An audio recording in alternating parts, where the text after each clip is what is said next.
looking at the statutes on assets declaration, and under Article 286 of the 1992 Constitution, it names the President, the Vice President, Ministers and Deputy Ministers, Members of Parliament, and judges.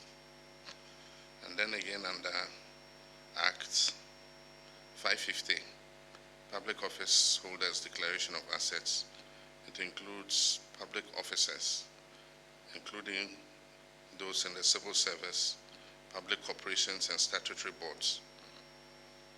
Then it also includes chief executives of all public corporations. It includes district chief executives, and then members of the Council of State. There are many people in public office who do not know that they are covered under this assets declaration regime. And so, Auditor General, there must be a reminder to all these people that they are covered under the assets declaration regime. And so I have presented mine this morning, and let me make a few remarks. Senior government officials present, the Auditor General and staff of your department, we're very happy to have you here this morning at the presidency, friends of the media. I've just performed a simple but brief, very important act of presenting my completed assets declaration forms to the Auditor General as required by Article 286 of the 1992 Constitution and the Public Office Holders Declaration of Assets and Disqualifications Act 1998, Act 550. Ghana's assets declaration regime and its related activities have often been shrouded in secrecy, and only unless in special circumstances compliance is often difficult to measure. In times past, I would privately have presented these forms to the Auditor General in fulfillment of my statutory obligation. I've taken this step of presenting these forms publicly as a way of injecting some openness and transparency into the process of assets declaration. I've always maintained that while it is all well and good to punish corruption, a more effective way of addressing the canker is preventing it from occurring in the first place. I honestly believe that if properly curated and enforced, the assets declaration process can become a sustainable tool for tackling corruption. Corruption by nature is insidious and thrives under the cover of darkness. The more light that is shown on it, the more likely that it will be fought successfully. I've also taken this step to send an unmistakable signal to all public office holders, especially those that I have appointed, that I take the declaration of assets very seriously and expect full compliance from them.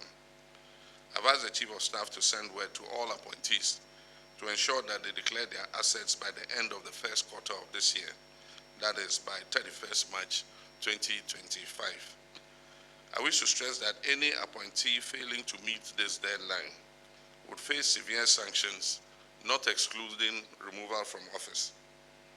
Even as we strive to hold past government officials accountable for their stewardship, I deem it even more imperative to enforce anti-corruption among our present public office holders.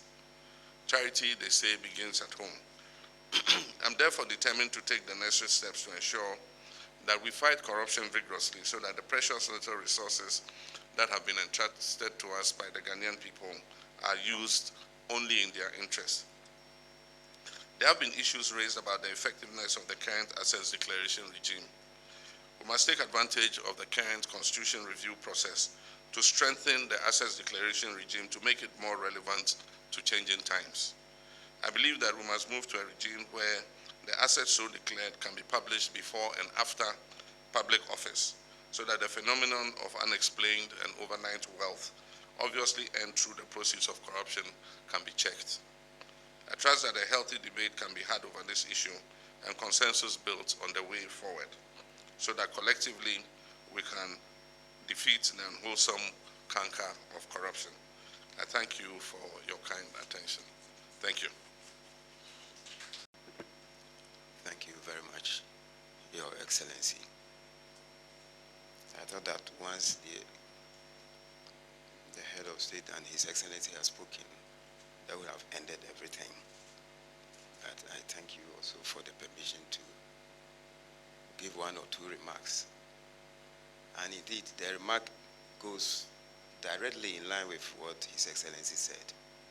Go at our end there, we receive your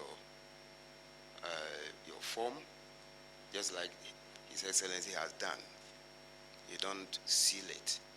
We are going to open it to see exactly what entries you have made. But when we are looking at it, what we are looking at is whether you have not left any blank spaces, whether you have not left your bank balances. Some may list all the banks that they have, but there will be no balances at it, and we will call you to come and redo it. That's the extent to which we do this. If you say you have 10 bank accounts and you bring it to us, how are we to be sure that indeed it is only 10 bank accounts that you have? If you say you have 2 buildings, what can we do to ensure that it is exactly the 2 buildings that you have? So reviewing the Constitution, as His Excellency has said, I think it's a very, very important issue that we have to take seriously. And we also support the publishing. If you submit your assets and declaration forms, we should be able to publish it freely. And the time that you are leaving office too, we'll publish it to see the changes that have happened ever since you started in the office. So on behalf of myself and my staff from the Audit Service, we welcome His Excellency's wonderful idea, and whatever we can do to support